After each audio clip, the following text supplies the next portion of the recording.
6 سال کی عمر تھی جب میرے بابا فوت ہو گئے۔ اس وقت پتہ نہیں تھا کہ مر کے کہاں جاتا ہے، لیکن سنا تھا کہ جب بڑا مرتا ہے تو جنت چلا جاتا ہے اور جو چھوٹا مرتا ہے تو وہ جنت کی تتلی بنے۔ تو میں خوش ہوتا کہ میرا باپ جنت جائے گا، لیکن سارے گھر والے رو رہے تھے تو میں بچہ تھا، سمجھ نہیں آ رہی تھی، تو میں بھی ان کے ساتھ رو رہا تھا، بہت زیادہ رو رہا تھا، چیخے مارتا تھا۔ تو ایک آنٹی بولی کہ بچے کو کہیں لے کے جاؤ، یہ مر جائے گا۔ تو کسی نے مجھے اٹھایا اور چچا کے گھر لے گیا۔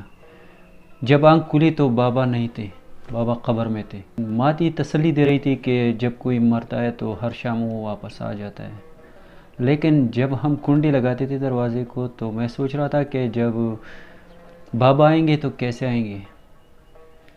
دروازہ تو بند ہے، تو کبھی کبھی چپکے سے دروازہ کھول دیا کرتا تھا، دیکھتا تھا کہ باہر کہیں بابا تو نہیں ہے، لیکن کوئی نہ تھا۔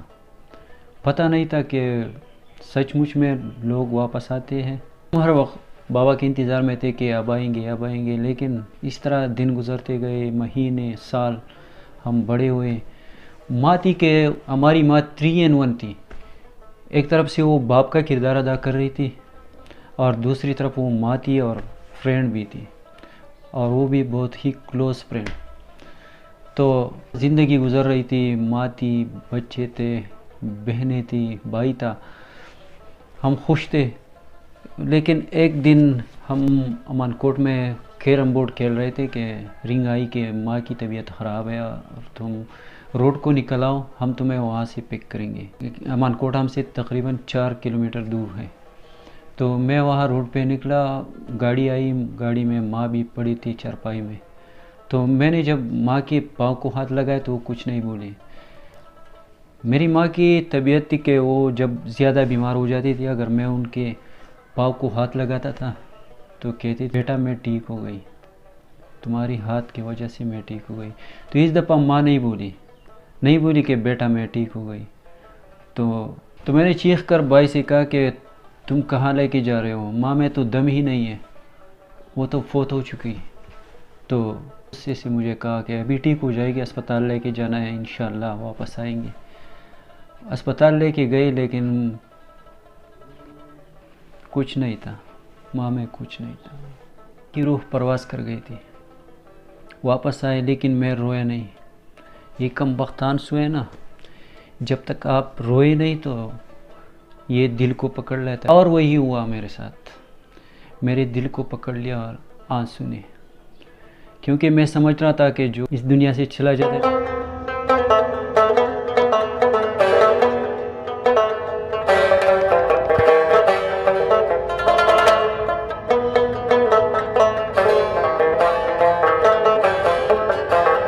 تو وہ واپس نہیں آتا۔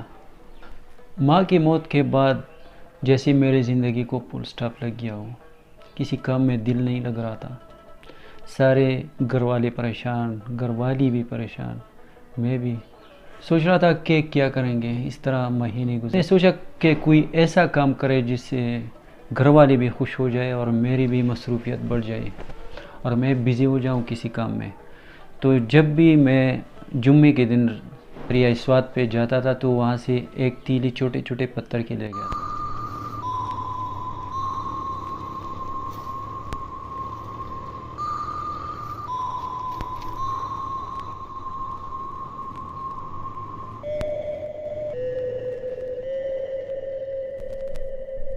گائز، میں آپ کو یہ کہانی اس لیے نہیں سنا رہا کہ آپ کو ایموشنل کر سکوں، لیکن میں آپ کو اس لیے سنا رہا ہوں تاکہ میں آپ کو موٹیویٹ کر سکوں۔ اگر آپ پہ بہت بڑا غم آئے نا تو اس سے کس طرح نکل سکتے آپ۔ تو اس طرح میں نے اپنے آپ کو بزی رکھنے کے لیے پتھر لائے، لیکن رشتہ دار سارے ہنس رہے تھے میرے اوپر، گھر والے بھی کہہ رہے تھے کہ تم کیا کر رہے ہو یہ۔ تو جب بہت سارے پتھر جمع ہوئے تو ہمارے چھوٹے سے گھر میں ایک چھوٹا سا سین ہے، میں نے اس کو ڈیکوریٹ کرنا شروع کیا۔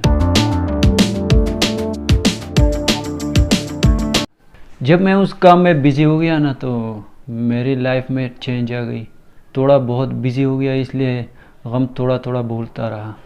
جو رشتہ دار پہلے ہنستے تھے میرے اوپر، تو اب جب وہ ہمارے گھر آتے تھے تو کہتے تھے کہ بہت پیارا گھر ہے۔ تم نے بہت خوبصورتی سے سجایا ہے۔ اس ذہن میں وہ تصویریں کھینچتی تھی اور ویڈیوز بناتی تھی، بہت پیارا لگ رہا تھا ہمارا سے۔ کام ختم ہو گیا تو میرا غم تھوڑا سا کم ہوا تھا، اور گھر والی بھی ساری خوش ہو گئے اور بزی ہو گئے۔ جب کام کمپلیٹ ہو گیا اور میرا صحن پوری طرح لیٹ ہو گیا تو میں نے اس باغ کا نام راحت باغ رکھا۔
کیونکہ اس سے مجھے راحت ملی، میرے گھر والوں کو بھی راحت ملی۔